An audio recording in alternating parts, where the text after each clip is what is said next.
Hello mga mi! Another day, another vlog! Eto na nga yung ating Labadami Part 2.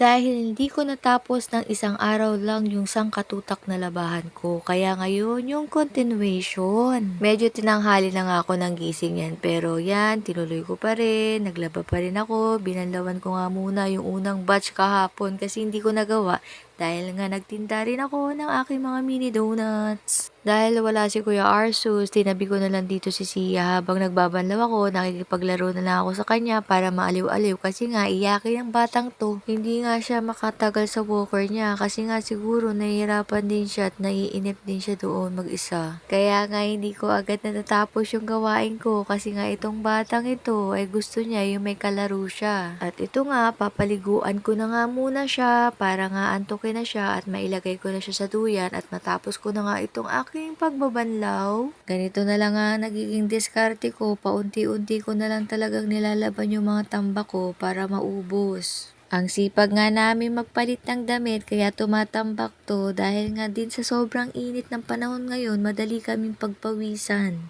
Magtatag-ulan na nga at talaga namang mahihirapan ako magpatuyo ng mga damit nito.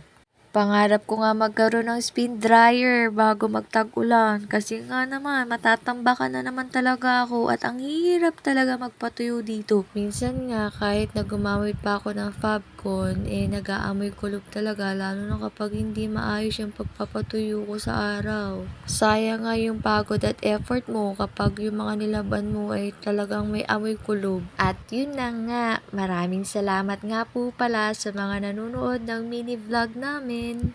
Pasensya na nga po pala kayo kung ganito na lang palagi yung akin na content kasi nga wala pa naman akong ibang activity ngayon. Baka po meron kayong mga suggestion ng content, i-comment nyo lang po yan. At yan na nga, nakapagsampay na ako pero hindi ko pa rin yan natapos. Kasi nga may bumili ng mini donuts. Kaya until next video, salamat sa panonood nyo guys. Please like, share, and follow. Bye!